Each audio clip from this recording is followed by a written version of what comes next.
মাঝখানে সুলতানা হিসাবে সীমানা, আপনার পশ্চিমে আমি পূবে। আপনার অনেক কিছু কিন্তু আমার জানার আছে। আমি আমার জীবনে কখনো দেখি নাই আপনাকে আপনার বাড়িতে একটা ইফতার পার্টি করতে। আমি কখনো দেখি নাই আপনার বাড়িতে একটা টি পার্টির আয়োজন করতে।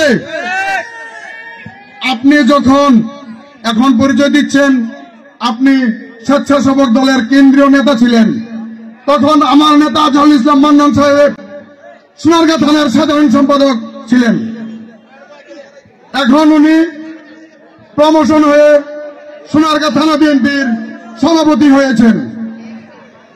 আর আপনি কেন্দ্রীয় কমিটি থেকে ছিটকে পড়ে বিভাগীয় থাকতে পারলেন না, জেলায় থাকতে পারলেন না, থানায় থাকতে পারলেন না, কোন সদস্য হিসাবে আপনি থাকতে পারেননি।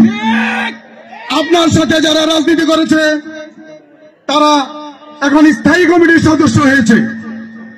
আমি সাংবাদিক ভাইদেরকে উদ্দেশ্য করে বলছি, আপনারা প্রায় সময় দেখি ওনার সাক্ষাৎ নেন।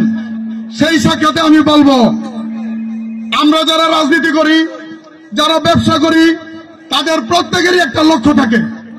আমি গত কমিটিতে বৈদ্যারবাজার ইউনিয়নের সাংগঠনিক সম্পাদক ছিলাম, এখন বর্তমান কমিটিতে সাধারণ সম্পাদক আছি। আমার ভবিষ্যৎ লক্ষ্য আমি সভাপতি হব। আমার প্রশ্ন হচ্ছে, আপনি যখন কেন্দ্রীয় কমিটির সাবেক সহসভাপতি ছিলেন, আপনার লক্ষ্য কি ছিল? আপনার লক্ষ্য কি ছিল? বৈদ্যারবাজার ইউনিয়নের রাজনীতি করবেন? আপনি যদি বৈদ্যারবাজার ইউনিয়নের রাজনীতি করেন, আপনি যদি বলেন আমি বৈদ্যারবাজার ইউনিয়নের রাজনীতি করব, আমি স্বেচ্ছায়, আপনি আমার বড় ভাই, আমি স্বেচ্ছায় আমার সাধারণ সম্পাদক পদটি ছেড়ে আমি আপনাকে বুঝিয়ে দেব। আমি বলতে চাই, আপনি পিএইচডি করেছেন, অনার্স করেছেন, মাস্টার্স করেছেন রাষ্ট্রবিজ্ঞানের উপর, পৌরনীতির উপর, রাজনীতির উপরে নয়। রাজনীতি কিভাবে করতে হয়, জনগণের কিভাবে আস্থা অর্জন করতে হয়, সেটা শিখে নেবেন আমার নেতা জনাব আজহারুল ইসলাম মান্নান সাহেবের কাছে। আপনি বলেছেন বসুন্ধরার দায়ভার আপনি নেবেন না। আপনি বসুন্ধরার গেটে যাওয়ার ক্ষমতা আপনি রাখেন না। বসুন্ধরার দারোয়ান আপনাকে বসুন্ধরার ভিতরে ঢুকতে দেবেন না। আপনার কি হিংসা হয়? আপনি আসেন, হিংসা হলে আমি মান্নান সাহেবকে বলে দেব যে বস, উনি আমার বড় ভাই, ওনাকে বসুন্ধরা ঘুরিয়ে দেখিয়ে দেন, বসুন্ধরার মালিকের সাথে পরিচয় করিয়ে দেন। আপনি শিক্ষিত ব্যক্তি, আপনি আমার বড় ভাই, আপনি যেটা নিয়ে ডিগ্রি করেছেন, আপনি সেই পেশায় থাকেন। আর যদি রাজনীতি করতে হয় তাহলে স্বচ্ছ রাজনীতিতে চলে আসেন।